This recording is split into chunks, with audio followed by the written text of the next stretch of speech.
Welcome back to our 4-section series on communism. I titled it Communism, the Dethroning of God.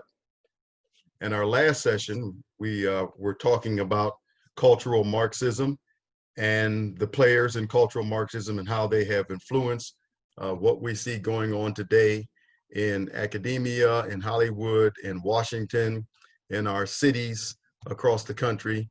And we talked about the Frankfurt School. We mentioned Antonio Gramsci, Georges Lukács, and then also we mentioned Herbert Marcuse, and then the role that each of them played. And then also we finished up with Saul Alinsky, the father of community organizing. And out of Saul Alinsky, we mentioned Black Lives Matter, because it was not too long ago that one of the founders of Black Lives Matter, Patrice Cullors, mentioned that she was indeed a trained Marxist, and she was also a trained organizer. And we know that trained organizers are disciples of Saul Alinsky.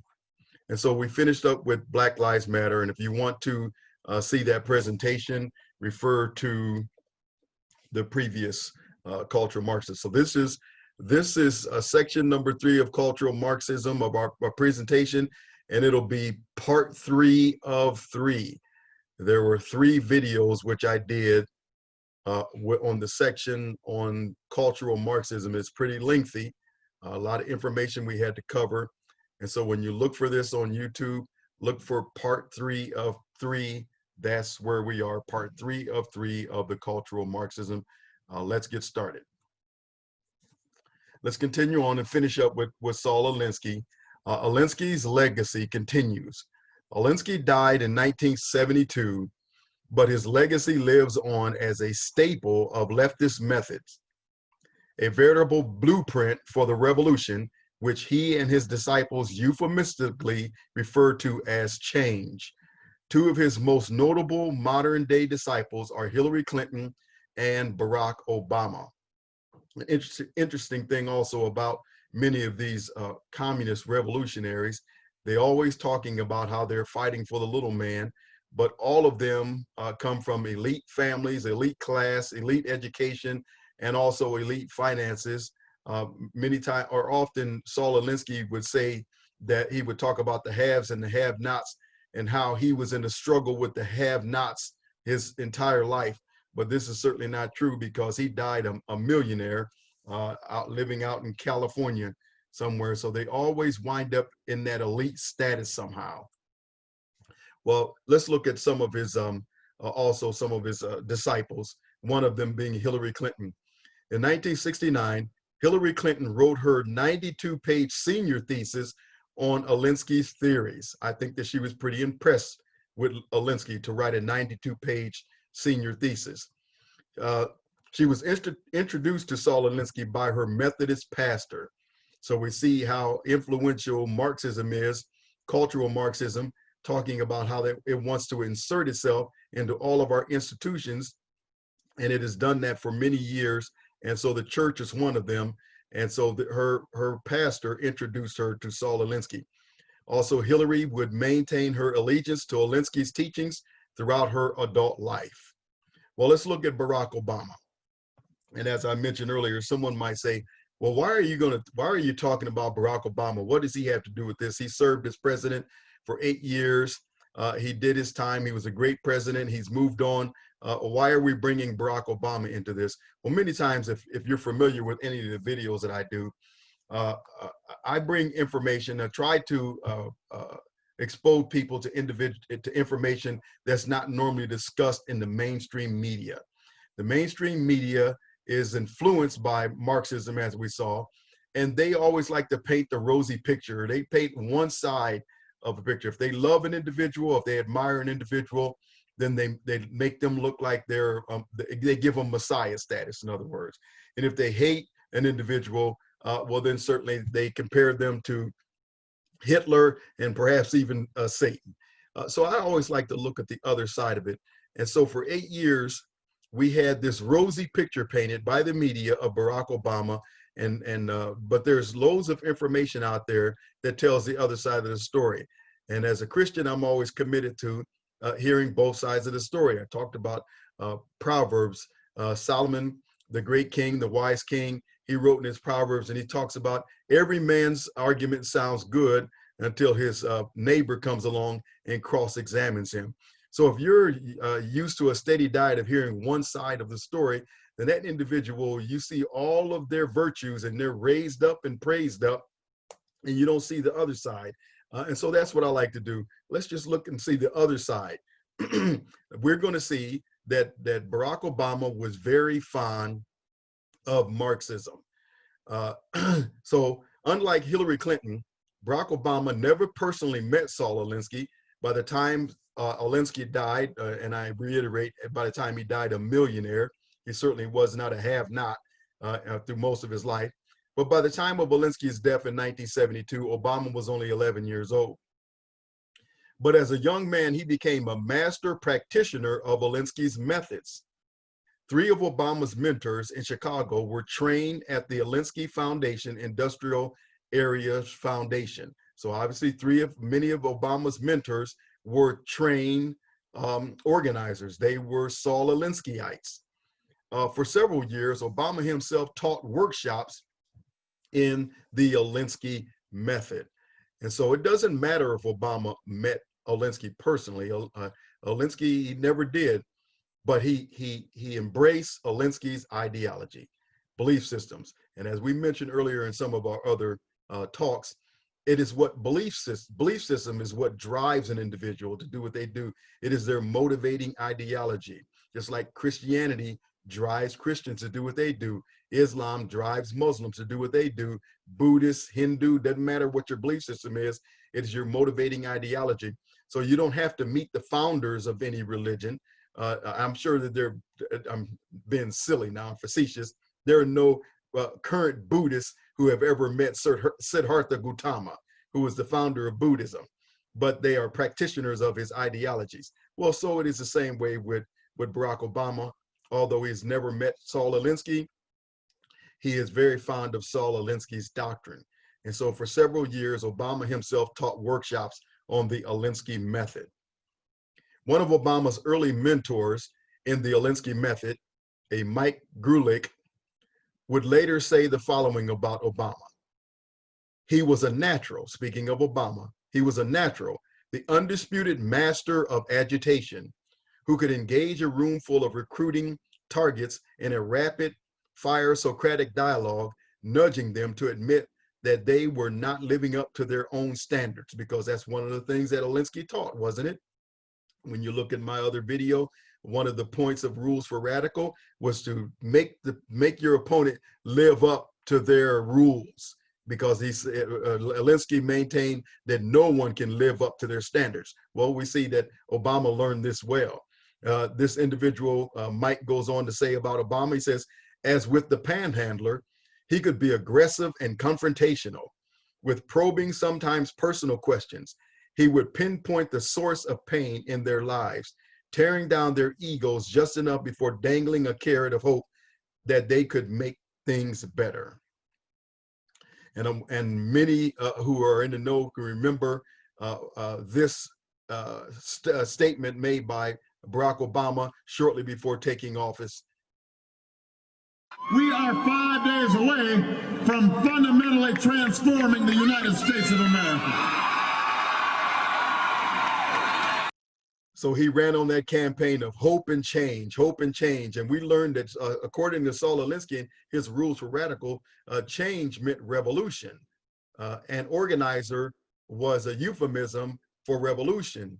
And so they're talking about hope and change. That's what they mean by it. And so Barack Obama was saying shortly before he took office, he said that we are 5 days away from fundamentally transforming America. They want to change America from its foundations.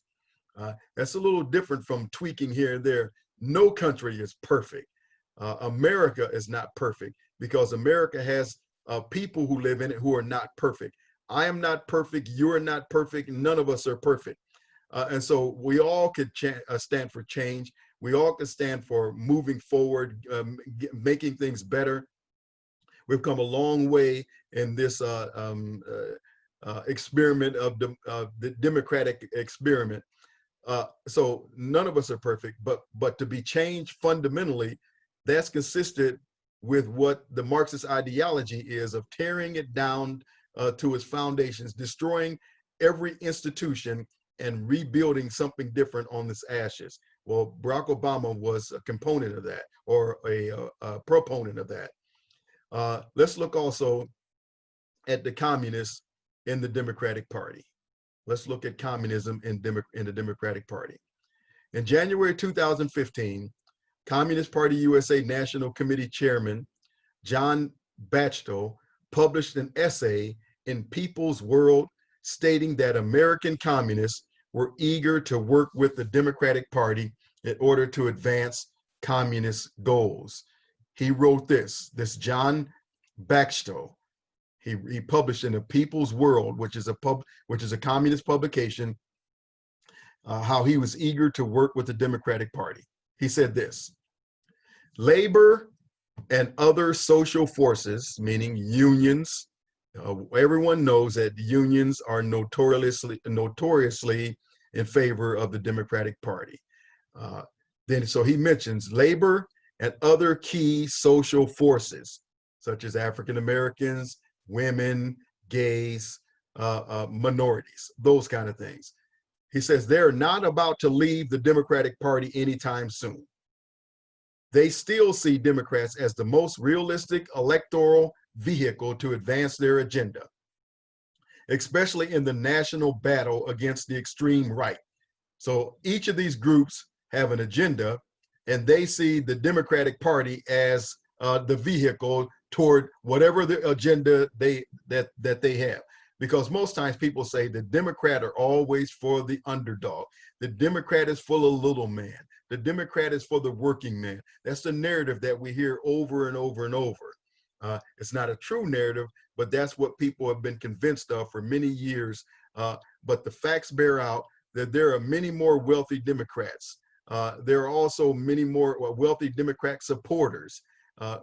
Bill Gates, Warren Buffett, George Soros, Hollywood producers and directors and actors, and many of the Silicon Valley, Facebook, Twitter, all of Amazon. These are all individuals who are Democrats, and they are uber wealthy.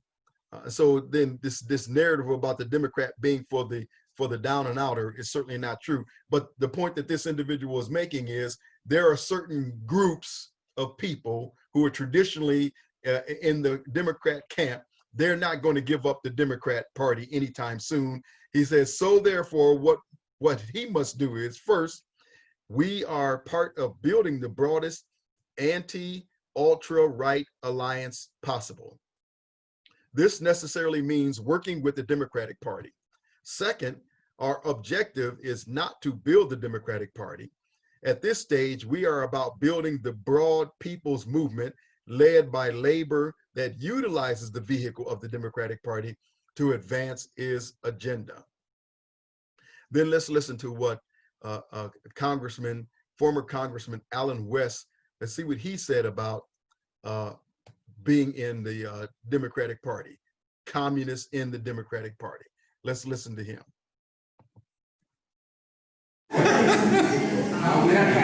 What percentage of the American legislature do you think are very Marxist or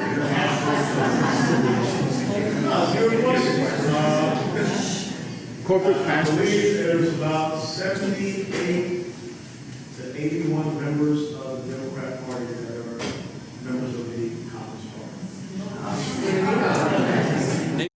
About a week ago, Congressman, you said that the Congressional Progressive Caucus had 70 or so communists. Do you have any regrets about those? No, I don't regret it whatsoever. And I think that if you would take the time to study the political spectrum of ideologies, you would understand that at the turn of the century, American communists renamed themselves as progressives. If you study the Woodrow Wilson administration, people referred to the Woodrow Wilson administration as a progressive administration. Now, what I would hope that people would do in the media is maybe you should do a little research and start looking at what political ideologies are, what they stand for. There's a very thin line between communism, progressivism, Marxism, socialism, or even, as Mark Levin has said, statism. It's about nationalizing production. It's about creating and expanding a welfare state. It's about this idea of social and economic justice, and you hear that being played out, now with fairness, fair share, economic equality, shared sacrifice, ad nauseum, ad infinitum. And it's also about creation of a secular state. And this whole argument that the liberal left is trying to take you down, talking about women's contraception, is really about a federal government that is reclassifying religious organizations for them to be able to manipulate them however they wish. So that's what I wish people would focus on. Now, let me also bring something up. Since I've been up here, first time ever in politics, past 15 months, we've had members of the Democrat Party stand up and talk about how Republicans want to kill women. We've been called racist. We've been called sexist. We've been called homophobes, Islamophobes. We hear people constantly talking about the Tea Party right-wing extremists of the Republican Party. But I don't see anyone, getting upset and challenging the other side about this. And I welcome anyone to have a discussion and a debate about political ideology. Because when you look at what is happening in this country right now, you tell me that this government is not nationalizing production. Automobile industry, financial sector, healthcare, cap and trade did not go through the legislative process. Look what they're doing through the EPA as far as the energy sector. Look at what's happening with the National Labor Relations Board. Who would have ever thought that we live in the United States of America where the federal government would be telling a private sector organization where they could relocate? Now, you look at some of the bills that have come out of the Congressional Progressive Caucus. These are individuals that voted against having a balanced budget amendment, but yet they wanted to have a constitutional amendment so they could redistribute wealth.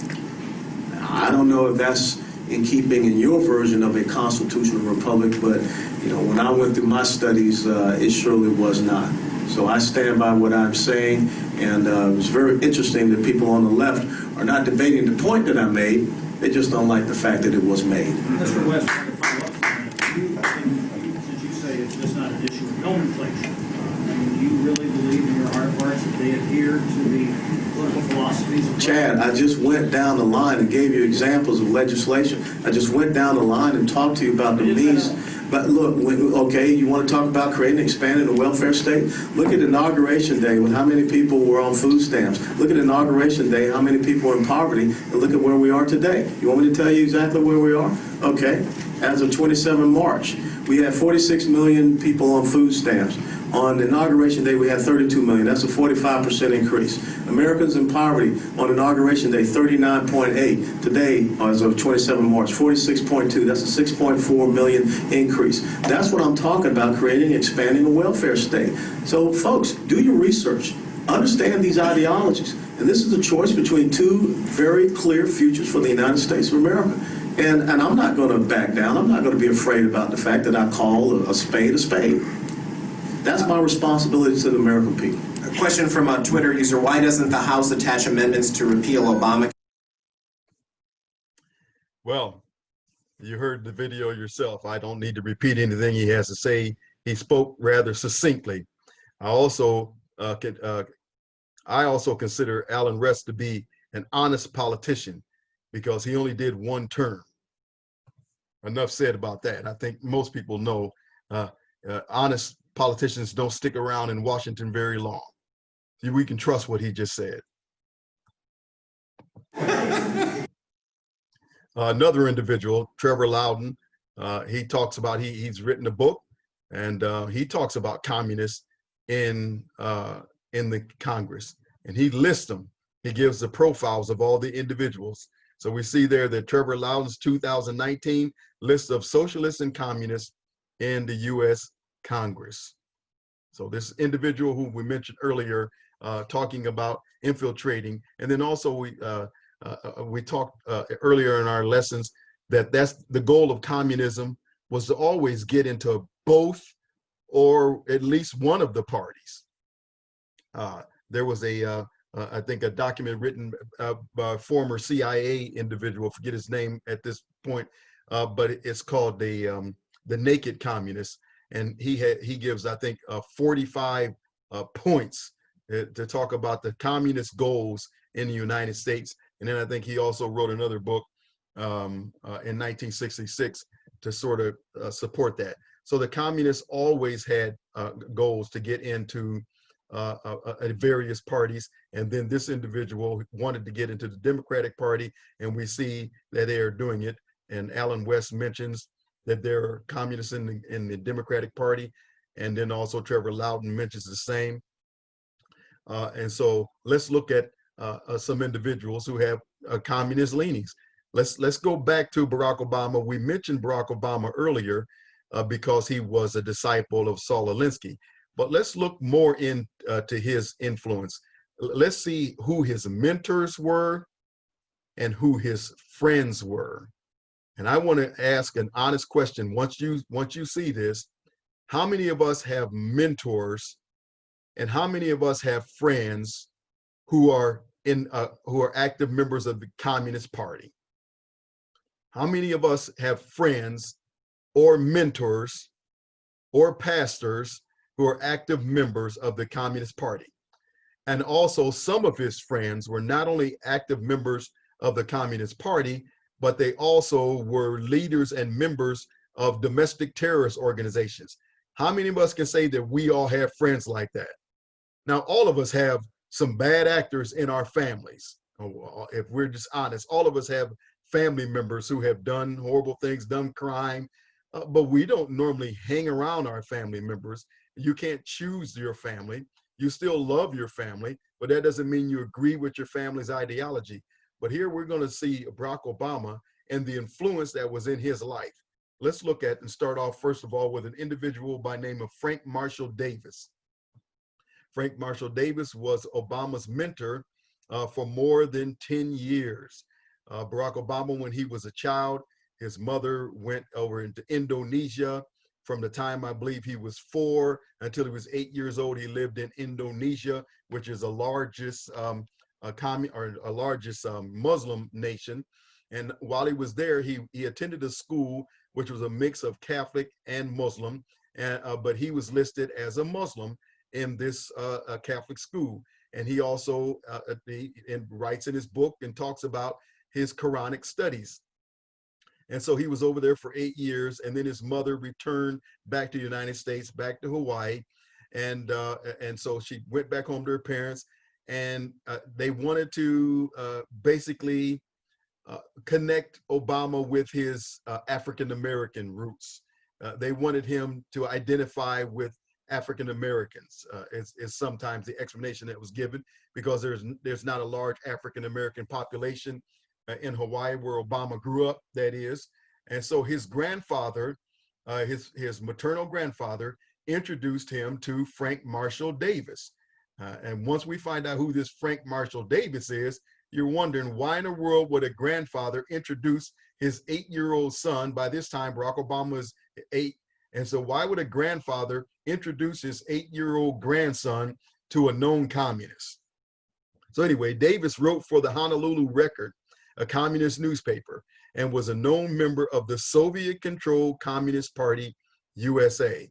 Davis joined the Communist Party in the early 1940s. His Communist Party card number was, as you can see there, 47544. Davis wrote to a friend, "I've never discussed this with you and don't know whether you share the typical American uninformed concepts of Marxism or not." Again, notice the same old, contempt toward Americans, the same contempt that Howard Zinn had. Say, most Americans don't know. I'm surprised that any Americans know 100 things about communism. Well, so we see Frank Marshall Davis had the same attitude. He says, I don't know if you share the typical American uninformed concept of Marxism. But, I digress. He's partly right.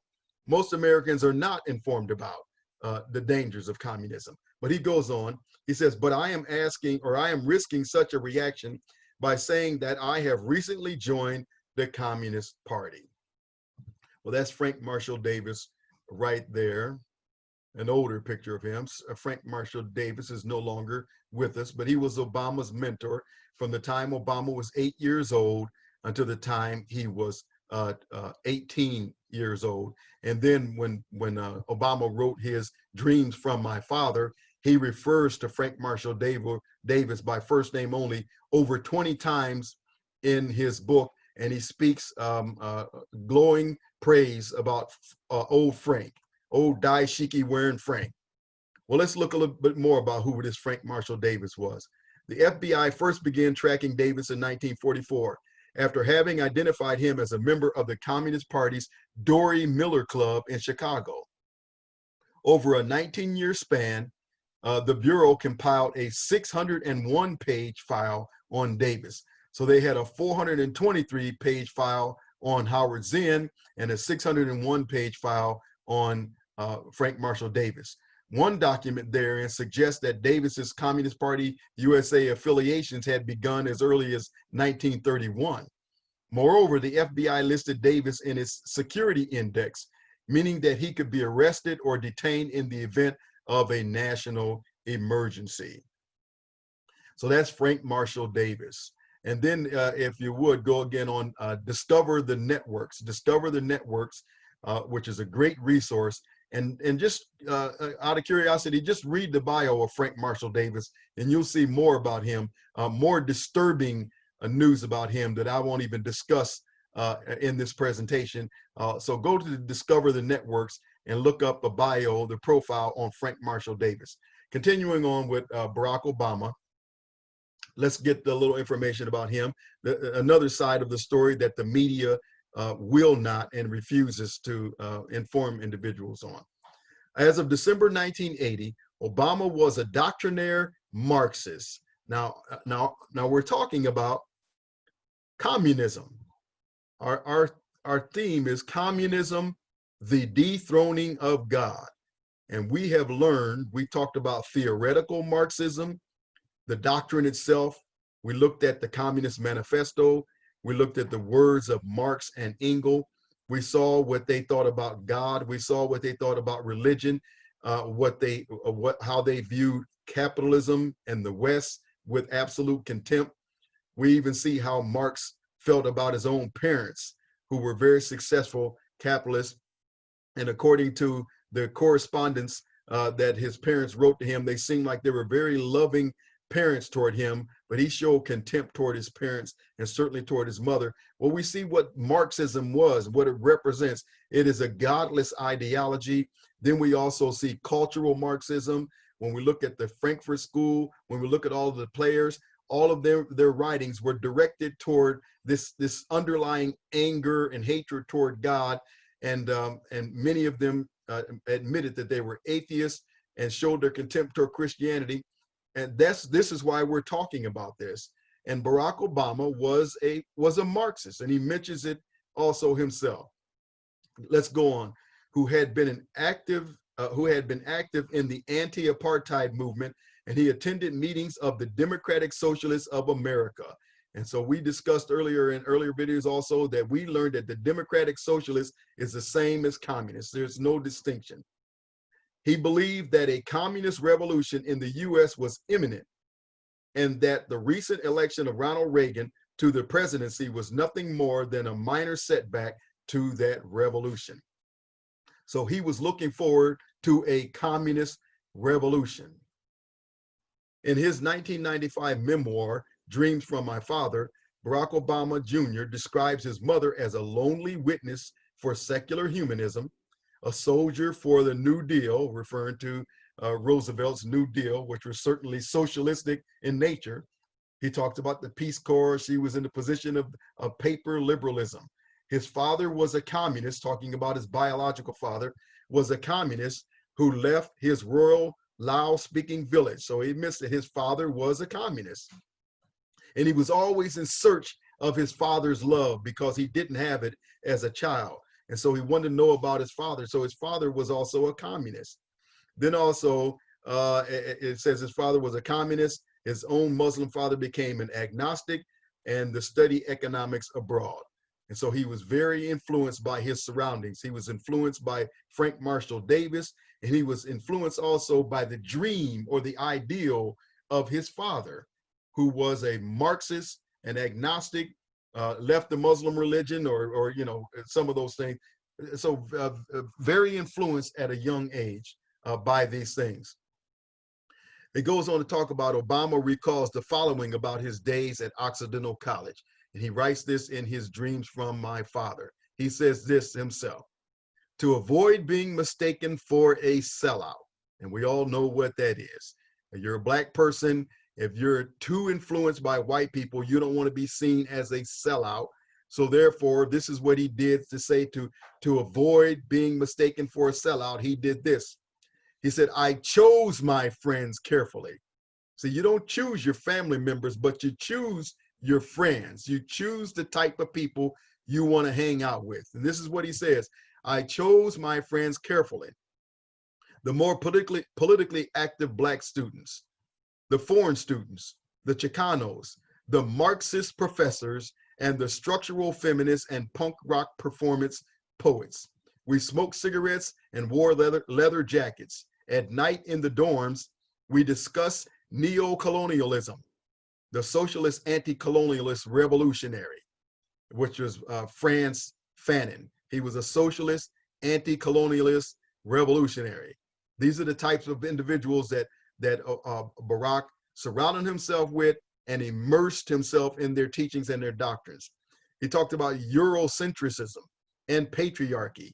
When we ground out our cigarettes in the hallway carpet or set our stereo so loud that the walls began to shake, we were resisting bourgeois society. Now, who talks about bourgeois society other than the communists? Now, again, I'm not talking about the slang that young black kids in the hood, you know, if somebody is speaks well, and if somebody is educated, and somebody tries to get good grades, and the young kids in the urban neighborhood sometimes say, oh, you just so bougie, you trying to be bougie, dad. No, that's not what he's talking about. He's using the language of the bourgeois. He's using the communist language. Bourgeois society, stifling constraints. So you see his appeal to the oppressor, the oppressive bourgeois. He says, we weren't indifferent or careless or insecure, we were alienated.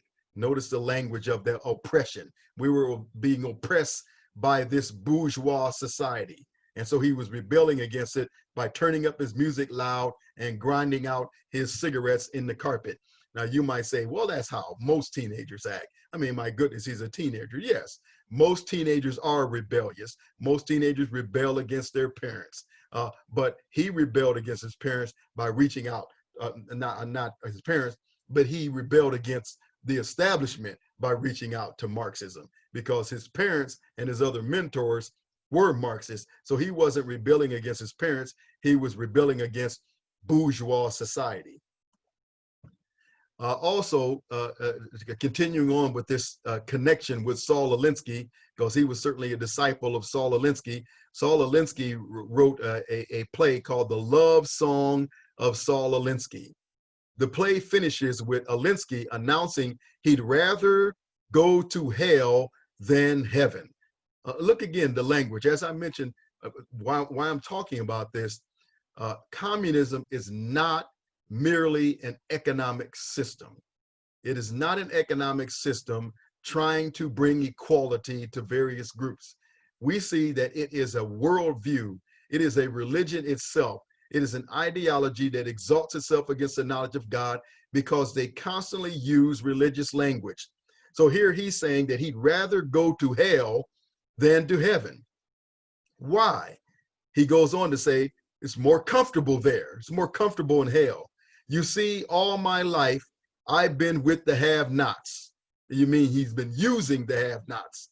Because as I mentioned earlier, he was not a have-not. He died a very wealthy individual. But anyway, he says, you see, all my life, I've been with the have-nots. Here, you're a have-not if you're short on money. It's talking about here on this earth, you're a have-not if you're short on money. There, in hell, you're a have-not if you're short on virtue. He said, I'd be asking more questions, organizing them. So again, in his imagination, in this play, Alinsky would be down in hell, organizing in hell. And it's ludicrous. But there are many people who talk like that, how they talk about how they're going to go to hell and they're going to kick it up with the devil and they're going to be partying and having a good old time. Well, Saul Alinsky is going to be down there organizing people. He says, they're my kind of people. Hell would be heaven for me. Well, Obama attended a play like that. Again, what decent, God-fearing person would even go and waste their time seeing trash like this, unless, of course, you agree with it. So let's look at some of Obama's friends. So we saw his mentor, Frank Marshall Davis. We know he's a communist. We saw his parents were communist socialists. And then also Saul Alinsky. He taught in the school of Saul Alinsky, although he never met him. But now let's look at some of Obama's friends. Let's look at the Weather Underground. Emerging in 1969 as the most militant wing of the SDS Revolutionary Youth Movement, advocating the overthrow of capitalism, exhorting white radicals to trigger a worldwide revolution by fighting in the streets. Look like what we see going on today. In favor of a pure Marxist-Leninist popular front movement aimed at developing student labor alliances. So there is no confusing what the Weather Underground was all about. It was a Marxist movement. It was a Stalinist movement. It was a Leninist movement, a Maoist movement. Revolution come to power just like the other Marxist revolutions came to power.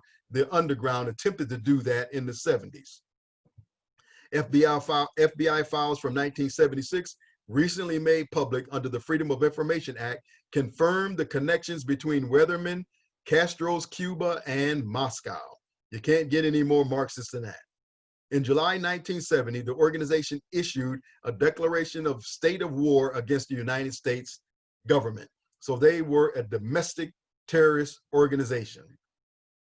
Shortly after the declaration was made public, 3 members of the Weather Underground accidentally killed themselves in a Manhattan townhouse while attempting to build a powerful bomb they had intended to plant at a social dance in Fort Dix, New Jersey, an event that was to be attended by U.S. Army soldiers.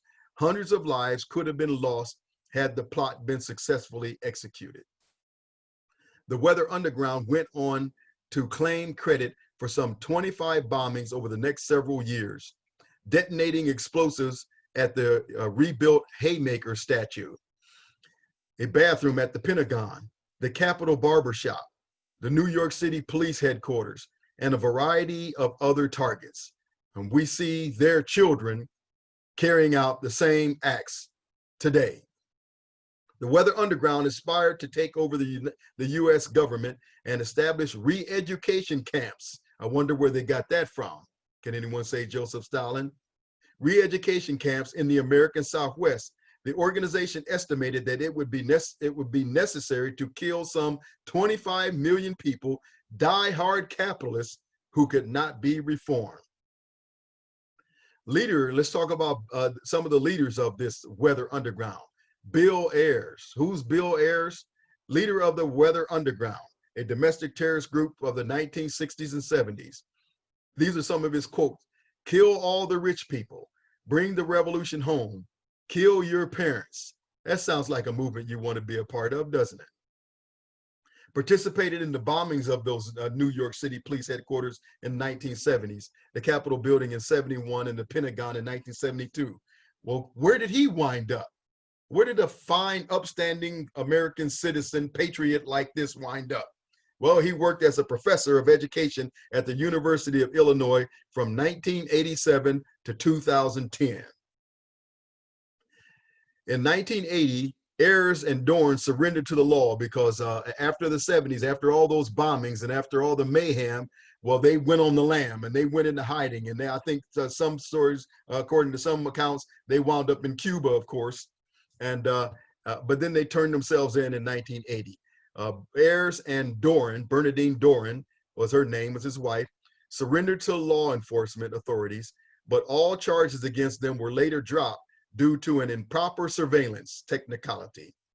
Government authorities had failed to get a warrant for some of their surveillance, said Ayers regarding this stroke of good luck.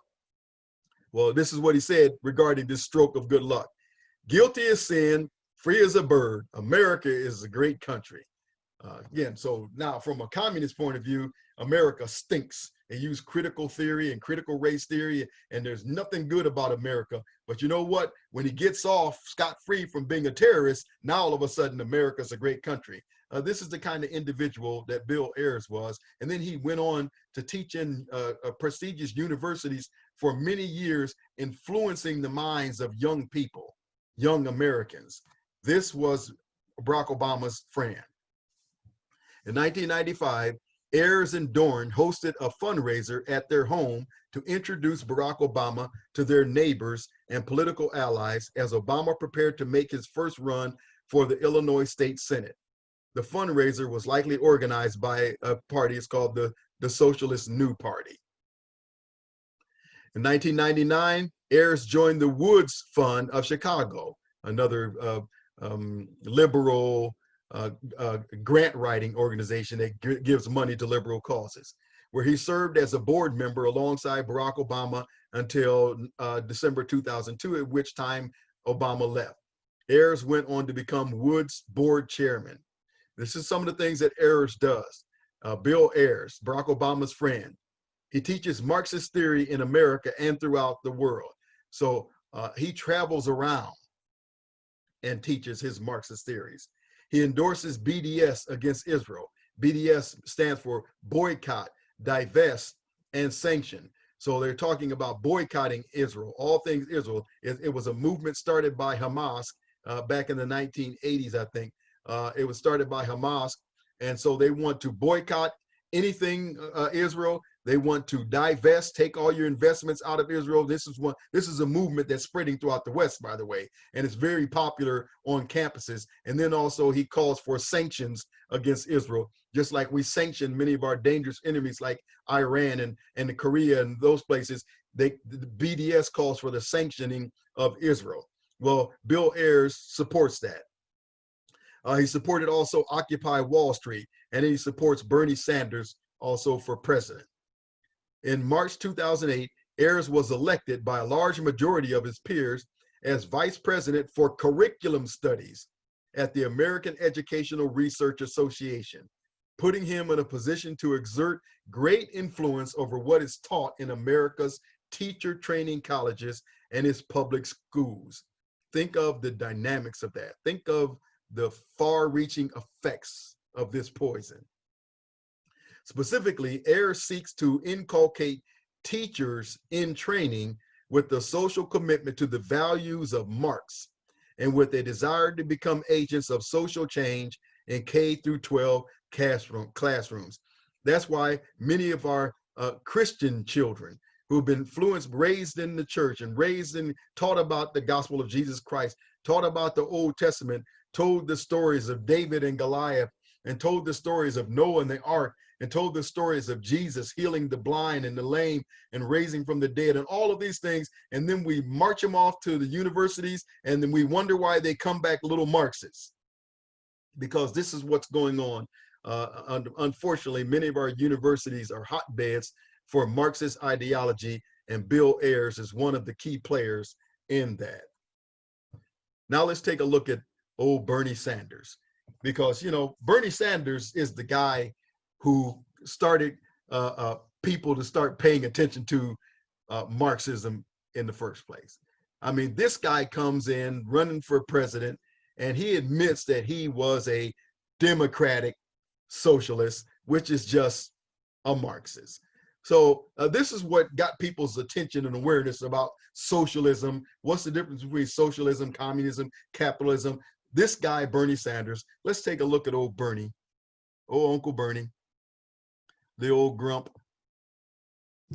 Presidential hopeful Bernie Sanders claims to be a democratic socialist who wants America to be more like Sweden, Denmark, and Norway. He wants America to look more like Scandinavia. That's right.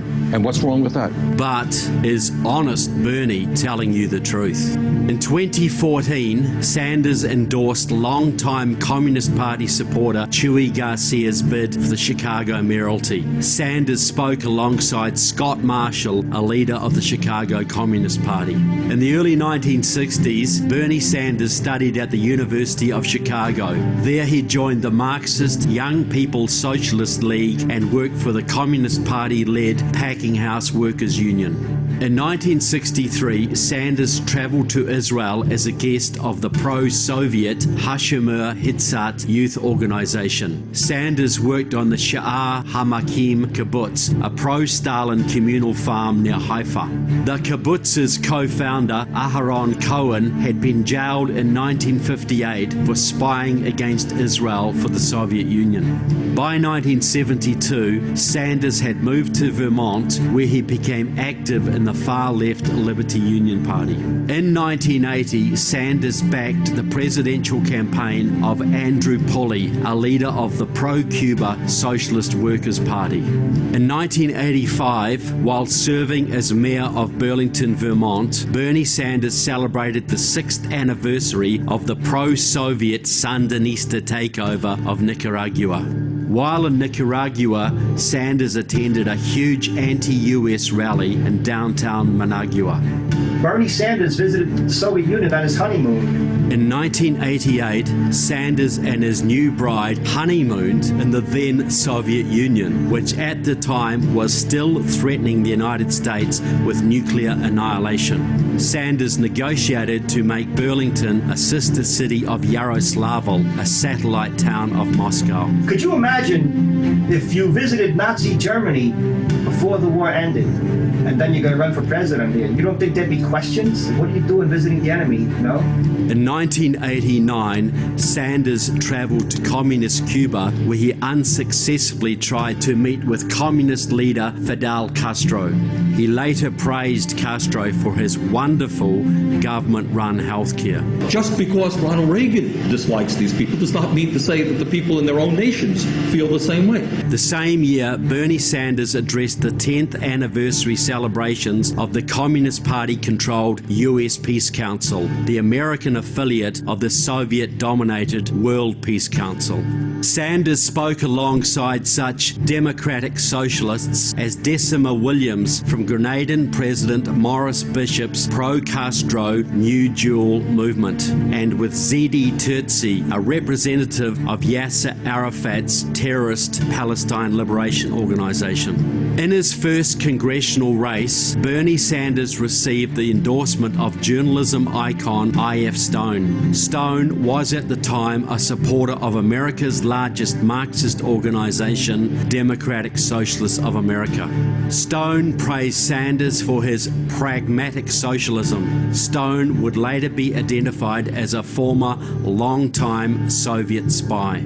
I.F. Stone, a Soviet agent of influence. We have all the evidence. We've got his FBI file, the file on Stone. We've got the testimony of former Soviet operatives like Oleg Kalugin, who talked about I.F. Stone's service to the old KGB. Democratic Socialists of America support the theories of Karl Marx, Italian Communist Party leader Antonio Gramsci, and call for the complete government control of all business. Bernie Sanders has worked with Democratic Socialists of America for decades. They even funded and supported his first successful Senate race in 2006. A prominent Sanders supporter is Washington, D.C. Democratic Socialists of America leader Kurt Stand. Stand was recently released from a federal penitentiary after serving a 17-year sentence for spying on America for the former Soviet Union and Communist East Germany. Democratic Socialists of America are now effectively running Sanders' presidential campaign. Labour for Bernie is run by longtime DSA comrade Rand Wilson, and People for Bernie is run by fellow DSAer Charles Lynchner. But the Marxists have deliberately tried to keep their involvement hidden from the American public. The communists never revealed themselves to be communists. Bernie Sanders is no more democratic or honest than his lifelong hero Fidel Castro. We are not communists.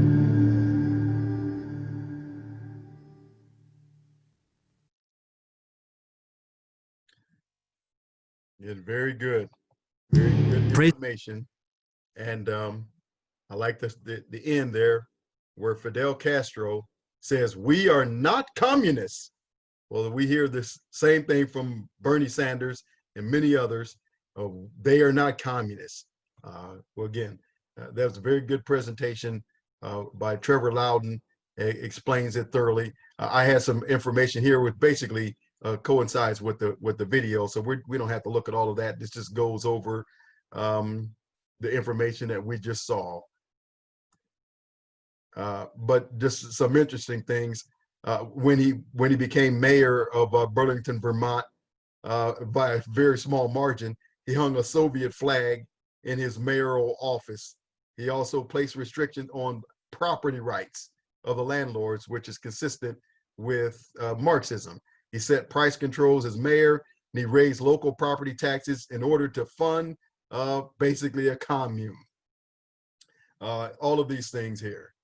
So very interesting. And as he says here, in November 2006, Sanders ran successfully for a seat in the US Senate.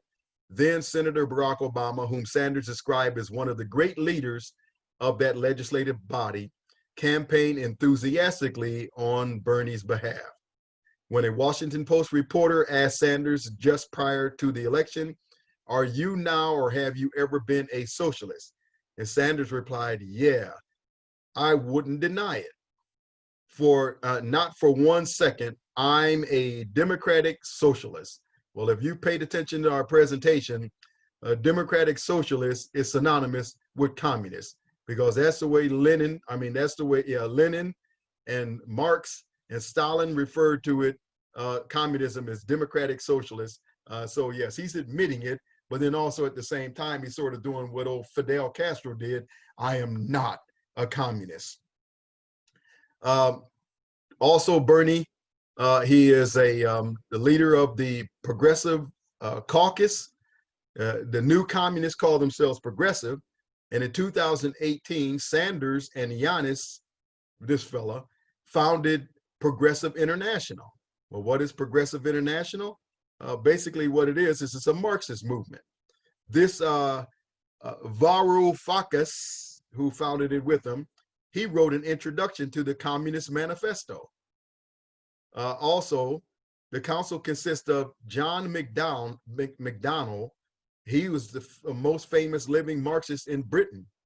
Then you have this Fernando Haddad, who was a Lebanese Brazilian Marxist. And then you have Alvaro Garcia Linera, who was a Bolivian Marxist. So again, all of these guys are known Marxists, and Bernie has formed a Progressive International along with them. And this is what he said when he formed this movement in 2018. He said, "It's time for progressives of the world to unite." That sounds eerily familiar with what Karl Marx says, "Workers of the world unite." So this slogan again, "Workers of the world unite." Sanders is working together with Marxists to launch an international organization to fight against the free market, which is capitalism. Then also, I want to finish up this portion of Sanders with the video. And I want to give you an explanation of this video.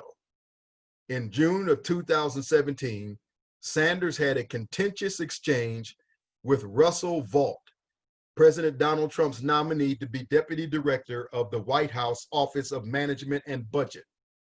As National Review noted, Sanders was imposing a religious test for public office in direct violation of an Article 6 of the United States Constitution. Now, initially, I had the transcript because I didn't have hold of this video yet. So let me skip through the transcript and get directly to the video so that we can hear from old Bernie ourselves. This is why I'm contending, in my point in this discussion on communism is more than just an economic system, as I'll repeat over and over. It is not just an economic system. It is an ideology. It is a worldview that exalts itself against the knowledge of God. And Bernie Sanders is going to show us that here. He is an avowed socialist, a democratic socialist, which just means communist. And let's see how communism shapes his view.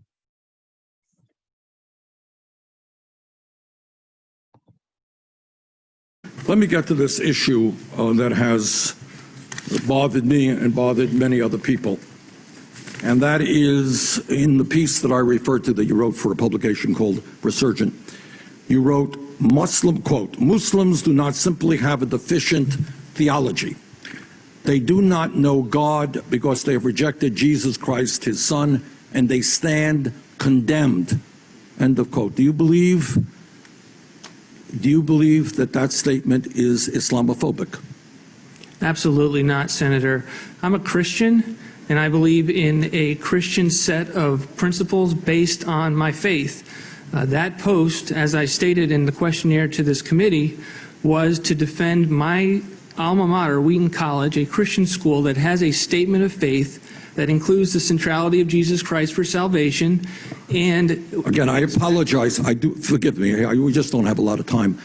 Do you believe that people in the Muslim religion stand condemned? Is that your view? Again, Senator, I'm a Christian, and I wrote that piece. Well, what does that say? The statement of faith of Wheaton. I understand that. I don't know how many Muslims there are in America. I really don't know. Probably a couple of million. Are you suggesting that all of those people stand condemned? What about Jews? They stand condemned too? Senator, I'm a Christian. I understand you are a Christian, but this country is made up of people who are not just. I understand that Christianity is the majority religion, but there are other people who have different religions in this country and around the world. In your judgment, do you think that people who are not Christians are going to be condemned? Thank you for probing on that question. As a Christian, I believe that all individuals are made in the image of God and are worthy of dignity and respect regardless of their religious beliefs. I believe that as a Christian, that's how I should treat all individuals. And do you think your statement that you put into that publication, they do not know God because they've rejected Jesus Christ the Son and they stand condemned, do you think that's respectful of other religions? Senator, I wrote a post based on being a Christian and attending a Christian school that has a statement of faith that speaks clearly with regard to the centrality of Jesus Christ in salvation. I would simply say, Mr. Chairman, that this nominee is really not someone who is what this country is supposed to be about. I will vote no. Senator Gardner. Thank you, Mr. Chairman. Committee, I hope that thank you for your willingness to. Karl Marx, Friedrich Engels, Herbert Marcuse, Antonio Gramsci, George Lukács, Howard Zinn, Bernie Sanders, and many other Marxists show utter contempt toward Christianity consistently. It's their ideology, it's their worldview, it's what Marxism is. Now, I'm sure that there's some Marxists out there who say that they don't. I don't want to lump everybody in there, but the leaders of this movement, the overwhelming majority of the leaders and Marxists over and over show a contempt toward Christianity.